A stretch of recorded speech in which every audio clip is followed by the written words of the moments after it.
오늘 우리에게 주시는 하나님의 말씀은 시편 119편 71절 말씀입니다.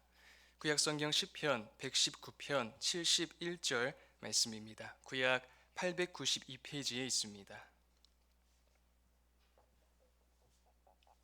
하나님의 말씀을 저 여러분이 한 목소리로 함께 읽겠습니다. 시작.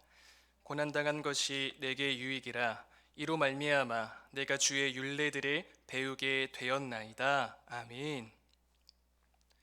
여러분 혹시 바닷가재, 이 랍스터 좋아하시나요? 요즘은 랍스터를 가지고 다양한 요리들을 선보이고 많은 사람이 본인의 취향대로 그 맛을 즐기는 것 같습니다. 피자 토핑으로 올라가기도 하고 샌드위치 안에 들어가기도 하고 각양각색의 모습으로 다양하게 활용되고 있는 것을 보게 됩니다. 원래 랍스터는 연하고 흐물흐물한 생물이라고 하는데 아주 딱딱한 껍질 안에서 삽니다. 그렇다면 그 딱딱한 껍질 속에서 랍스터가 어떻게 자라날 수 있는 것일까요?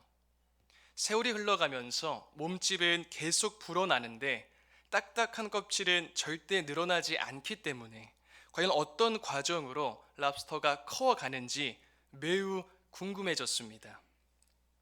랍스터는 바닷속 먹이 사슬에서 낮은 쪽에 있다 보니 다른 바다 생물에게 많이 잡아먹히는 생물이라고 합니다.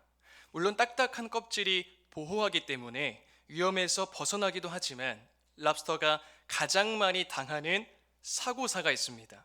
그 원인은 의외로 껍질에 있다고 합니다. 왜 그럴까요? 랍스터 같은 갑각류 생물들에게 거추장스러운 한 가지가 있으니 바로 껍질을 갈아입는 탈피를 해야 한다는 것입니다. 조금 더 커지거나 늘어나지 않는 딱딱한 껍질 속에서 몸집이 점점 커질 때마다 점점 더 세게 조여오겠죠. 그래서 랍스터는 강한 압박을 받게 되고 아주 불편한 상황에 놓이게 됩니다. 그러면 하는 수 없이 그들의 포식자로부터 안전한 바위 밑으로 들어갑니다. 그리고 거기서 자신의 껍질을 버리고 몸집에 맞는 새로운 껍질을 만들어내죠. 그런데 결국 몸집이 또 다시 자라면 새 껍데기도 불편해지기 마련입니다. 그러면 다시 바위 밑으로 들어가서 껍질을 버리고 새로운 껍질을 만들어냅니다. 절대 그럴 일은 없겠지만, 그런 일이 있어서도 안 되겠지만, 만약 여러분이 랍스터가 되었다고 한번 상상해 보시길 바랍니다. 탈피할 때마다 받는 스트레스가 얼마나 극심할까요? 이 끝없는 긴장과 불편함이 많은 힘겨운 과정을 셀 수 없이 반복하는 것이 바로 랍스터의 일생입니다. 랍스터는 자랄수록 껍질 때문에 자극을 받아갖게 되는 불편함과 스트레스가 이만저만이 아닙니다. 그런데 만약 이 랍스터에게 조언해줄 의사가 있다면 어떻게 될까요? 끊임없는 고통의 과정에서 벗어날 수 있지 않겠습니까? 안타깝게도 그렇지 않습니다. 만일 의사의 도움을 받게 된다면 랍스터들은 절대 자라날 수가 없을 것입니다. 왜냐하면 스트레스를 받기 시작하자마자 의사에게 달려가서 신경 안정제를 처방받아 먹고 다시 기분이 좋아질 테니 말이죠. 그렇게 된다면 딱딱한 껍질의 한계 속에서 자라나는 몸집의 크기를 감당하기 어려워 결국은 죽고 말 것입니다. 랍스터가 우리에게 주는 교훈과 깨우침은 무엇일까요? 다수의 불편함과 스트레스를 감내하지 않으면 변화와 성장을 기대할 수 없다는 것입니다. 만병의 근원이라 불리는 스트레스는 인간이 심리적, 신체적으로 감당하기 어려운 상황에 직면했을 때 느끼는 불안이나 위협의 감정입니다. 초를 다투며 살아가야 하는 현대인의 삶은 그야말로 스트레스의 연속이라 할 수 있죠. 직장에서의 업무, 인간관계, 금전적 스트레스 등등 끝도 없을 것입니다. 스트레스 초기에는 불안, 초조, 걱정, 근심 등 나쁜 감정이 발생하고 점차 우울증으로 바뀌게 된다고 합니다. 물론 스트레스 원인이 사라지면 대부분 불안이나 우울 증상은 사라지게 되지만 스트레스 요인이 너무 과도하거나 오래 지속하고 반복될 경우 각종 정신질환으로도 발전할 수 있습니다. 그렇다면 성도로 살아가는 우리는 삶 속에서 피할 수 없이 겪게 되는 스트레스를 어떻게 바라보아야 할까요? 이 대목에서 우리가 반드시 놓치지 말아야 할 사실이 있습니다. 그것은 성도인 우리에게 스트레스가 일어났을 때는 다름 아닌 성장할 때가 됐음을 의미한다는 것입니다. 오늘 본문 말씀 다시 한번 같이 읽겠습니다. 시작. 고난당한 것이 내게 유익이라 이로 말미암아 내가 주의 율례들을 배우게 되었나이다. 아멘. 우리 삶을 힘들게 하고 고통스럽게 하는 각종 환난, 고난, 역경, 위험, 스트레스 이 모든 것들은 우리 시선에선 비록 이해되지 않고 그저 장애물처럼 걸림돌 같아 보이지만 이 모든 것들이 오히려 우리 신앙을 성숙하게 만드는 디딤돌이 될 수 있다는 것입니다. 하나님께서 그렇게 만들어 가시기 때문입니다. 여러분, 다이아몬드는 특별한 것으로 시작하지 않습니다. 평범한 석탄에서 시작됩니다. 하지만 시간과 열 그리고 엄청난 압력을 거쳐 지구상에서 가장 귀중한 것 중 하나가 됩니다. 우리의 신앙생활도 마찬가지입니다. 인생의 가장 힘든 순간엔 도무지 어찌할 바가 없는 절망적인 상황엔 우리를 무너뜨리기 위한 것이 아닙니다. 우리의 삶이 깨지는 것도 아닙니다. 더욱 단단하고 견고하게 결정화되는 과정입니다. 성경은 이러한 진리를 오래전부터 우리에게 말씀해 왔습니다. 하나님은 고난을 단순한 시련으로 두지 않으시고 우리를 다듬고 변화시키는 연단의 도구로 사용하십니다. 로마서 5장 3절과 4절 함께 읽겠습니다. 시작. 다만 이뿐 아니라 우리가 환난 중에도 즐거워하나니 이는 환난은 인내를, 인내는 연단을, 연단은 소망을 이루는 줄 알미로다. 아멘. 여기서 연단이라는 단어는 본래 금속을 불에 달구어 불순물을 제거하고 순도를 높이는 과정을 가리킵니다. 다시 말해 하나님은 우리의 삶에 불필요한 것들이 제거되고 더 순전한 사람으로 빚어져가는 과정으로 바라보신다는 의미입니다.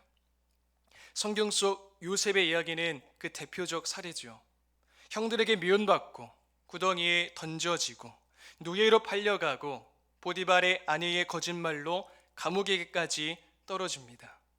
인간적으로만 본다면 억울한 사건, 풀리지 않는 스트레스의 연속입니다. 우리식으로 말하면 하나님, 제가 도대체 뭘 그렇게 잘못했습니까? 어떻게 이 일이 이렇게까지 꼬입니까? 라고 따지고 싶은 상황입니다.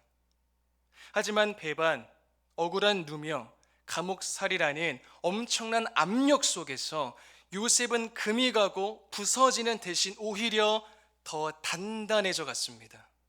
하나님이 약속하신 꿈은 즉각 이루어지진 않았지만 그 기다림과 고난의 시간 속에서 그는 지도자로서의 내면에 다져갔습니다. 결국 요셉은 이렇게 고백합니다. 창세기 50장 20절 함께 읽겠습니다. 시작. 당신들은 나를 해하려 하였으나 하나님은 그것을 선으로 바꾸사 오늘과 같이 많은 백성의 생명을 구원하게 하시려 하셨나니. 아멘. 요셉이 겪은 억울함, 배신, 불안, 감옥살이는 그저 운이 나빠서 겪은 고생이 아니라 하나님이 요셉이라는 사람을 다음 단계로 성장하게 하시는 탈피 과정이었습니다. 아버지의 편애를 받으며 형제들 집 안에서만 살던 작은 껍질을 벗고 한 나라를 책임지는 지도자로 자라가도록 하나님께서 허락하신 압박이었습니다.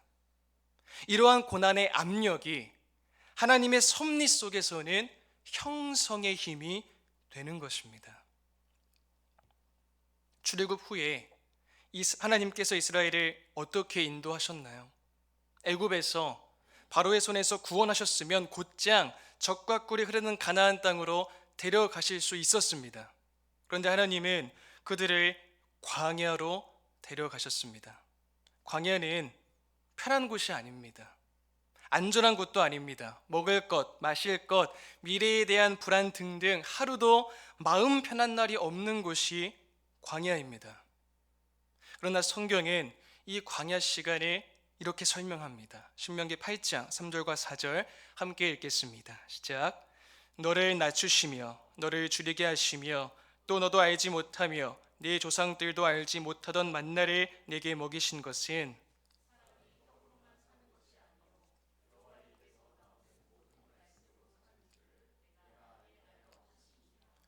이 40년 동안에 내 이복이 헤어지지 아니하였고 내 발이 부르트지 아니하였느니라. 광야의 배고픔과 목마름은 단순히 환경이 좋지 않았던 불운이 아니었습니다.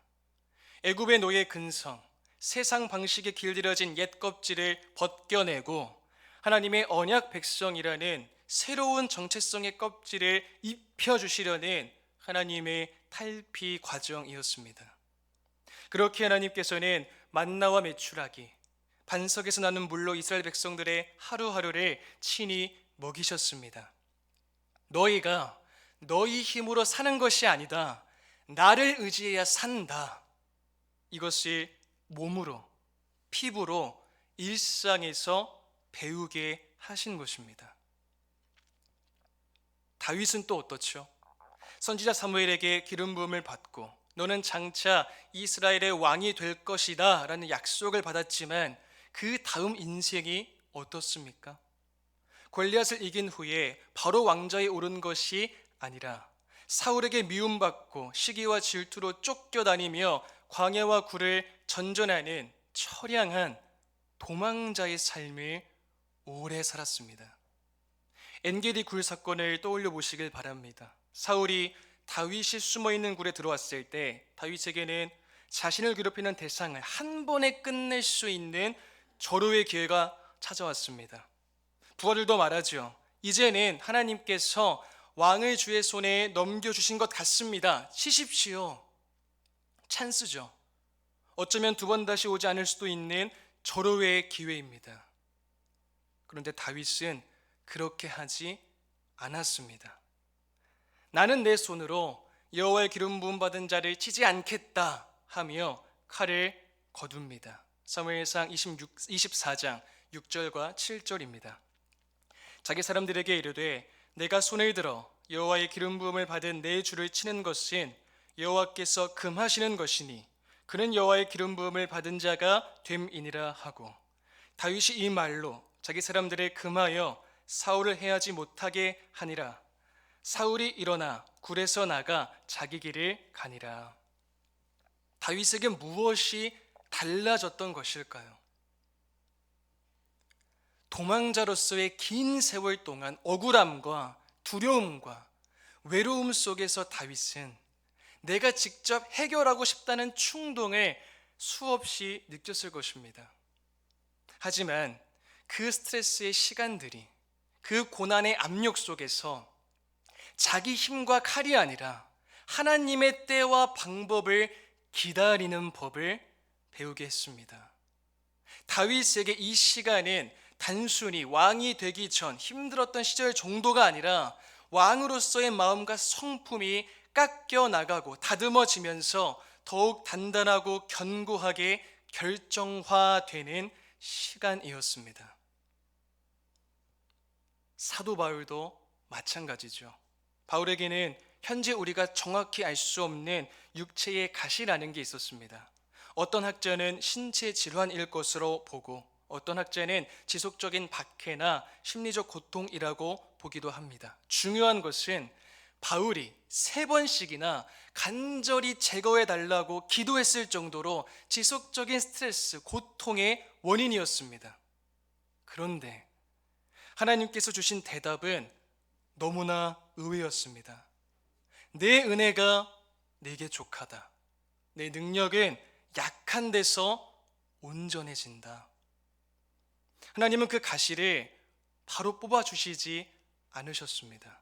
그 대신 그 가시를 품고 살아가는 방식을 가르치셨습니다.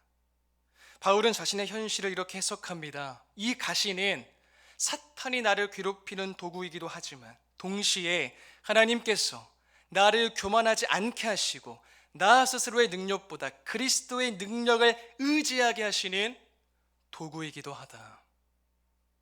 그래서 바울은 결국 이렇게 고백합니다. 고린도후서 12장 10절 함께 읽겠습니다. 시작.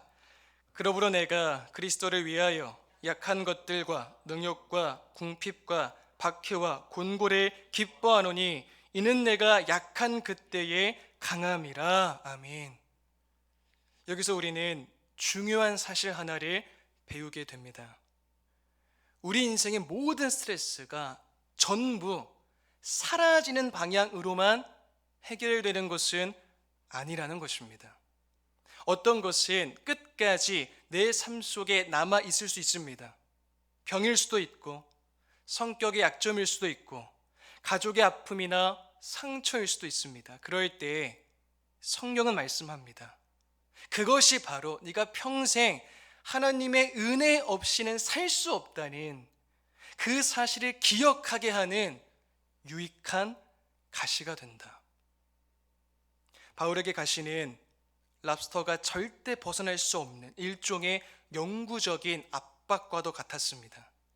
하지만 그 자리에서 바울은 더 깊은 그리스도 의존, 더 낮아진 겸손, 더 넓어진 목회적 공감을 배우며 다음 단계의 영적 탈피를 경험할 수 있었던 것입니다. 여러분, 바이올린의 명기라 불리는 스트라디바리우스는 아무 나무로나 만들어지지 않습니다. 산속에서 수십 년간 비와 바람, 심한 온도차를 견딘 나무들만이 이 악기의 재료가 될 수 있습니다. 혹독한 환경 속에서 나이테가 단단하게 자리 잡은 나무일수록 그 울림이 깊고 풍성합니다. 음악가들은 말하죠. 상처를 많이 받은 나무일수록 더 깊게 울린다. 우리의 영혼도 그렇습니다. 지나온 아픔과 눈물로 인해 우리의 울림은 오히려 더 깊어집니다. 하나님께서는 결코 우리가 쉽게 깨져버리도록 만들지 않으셨습니다. 도리어 고난 속에서 더 견고해지고 더 투명해지고 더 귀한 존재가 되도록 창조하셨습니다. 이사야 48장 10절에서 하나님은 말씀하십니다. 보라, 내가 너를 연단하였으나 은처럼 하지 아니하고 너를 고난의 풀무불에서 택하였노라. 하나님은 고난의 불 속에서 우리를 잃지 않으시고 오히려 그 속에서 우리를 택하십니다. 그렇게 고난은 하나님이 우리를 버리신 증거가 아니라 우리를 더 깊이 붙드시는 증거입니다. 그러므로 오늘 우리가 겪는 삶의 압력은 결코 의미 없는 무게가 될 수 없습니다. 사랑하는 여러분, 오늘 여러분의 하루는 어떠셨습니까? 지금 겪고 있는 여러분의 일상은 어떻습니까? 혹 여러분 가운데 직장 안에서의 문제들로, 가정 안에서의 갈등으로, 개인적인 한계와 허무함과 절망감으로 인해서 단 한 걸음도 내디딜 엄두조차 나지 않고 도무지 내 힘으로는 조절할 수 없는 무력한 감정에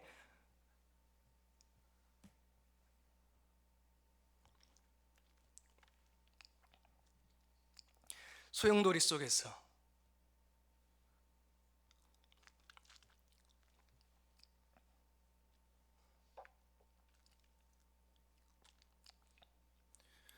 우는 것밖에 할 수 없는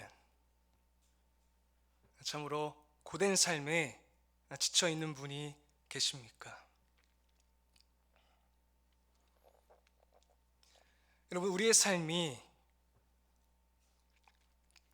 거센 폭풍 속에 휩싸인 듯이 흔들리고 벼랑 끝에 서 있는 것처럼 느껴질 때라도 결코 변하지 않는 사실은 이 시간이 부서짐의 과정이 아니라 형성의 과정이라는 것입니다. 요셉이 그랬고, 이스라엘 백성이 그랬고, 다윗이 그랬고, 사도 바울이 그랬고, 성경 속 인물들이, 그런 인물들의 삶이 그랬습니다. 하나님은 다이아몬드가 만들어지는 그 깊은 땅 속에서 역사하시는 분이시며, 우리의 영혼 깊은 곳에서도 같은 일을 하십니다. 나는 끝났다, 이제 내 삶에 아무 의미도 없다 라고 느껴지시나요? 아닙니다. 그럴 수가 없습니다.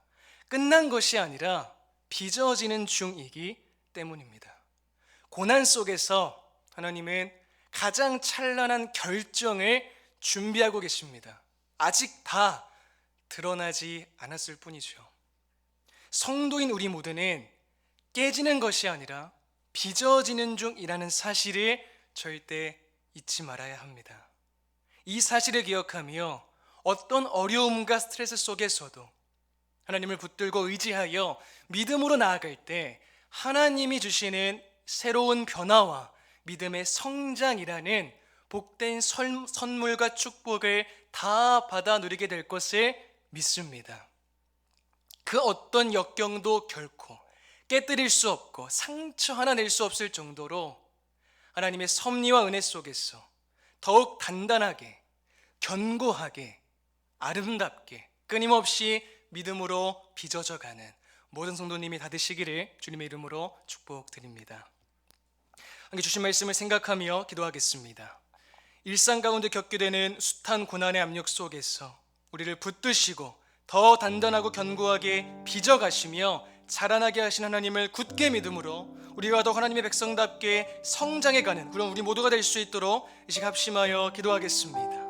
하나님 감사합니다. 주님, 한 주간의 삶 하나님의 선하신 손길로 붙드시고 또 지키시고 보호하시며 오늘 기도제로 인도하시니 감사합니다. 아버지 하나님, 우리의 삶은 참으로 고단할 때가 많습니다. 우리를 넘어뜨리게 하고 우리를 힘들게 하고 또 우리 마음을 지치게 하고 또한 상처가 되고 또 우리를 절망케 하는 무수한 하나님 고난의 압력과 그런 힘든 시간들이 있습니다. 주님, 그럴 때마다 그것을 우리를 깨뜨리고 무너뜨리고 망가지게 하려는 그 과정이 아니라 더욱 우리를 단단하고 견고하게 빚어지도록 하나님의 섭리와 언어 속에 은혜 속에 허락하시고 우리를 또 만들어 가시는 과정임을 주님 말씀을 통해 봅니다. 아버지 하나님, 그 모든 상황 관계 속에서 우리 스스로 힘으로는 나아갈 수 없을지 몰라도 하나님께서 우리를 붙드시고 하나님께서 우리를 끝까지 또 견인하시며 우리를 인도하시며 더욱 아름답게 주님의 전도를 만드시고 빚어져 가시다는 그 사실을 기억하여서 하나님께 우리 모든 것을 도로하고 하나님 앞에 울고짖으며 하나님 붙잡고 그 믿음으로 한 걸 한 걸을 이끌어 나아갈 때에 그 모든 상황을 또한 우리의 이해할 수 없는 우리 이성으로 다 헤아릴 수 없는 놀라운 하나님의 섭리와 사랑으로 또한 해결해 가시고 하나님의 큰 그림 속에 우리를 또 아름답게 만들어 가시는 것을 또 경험하면서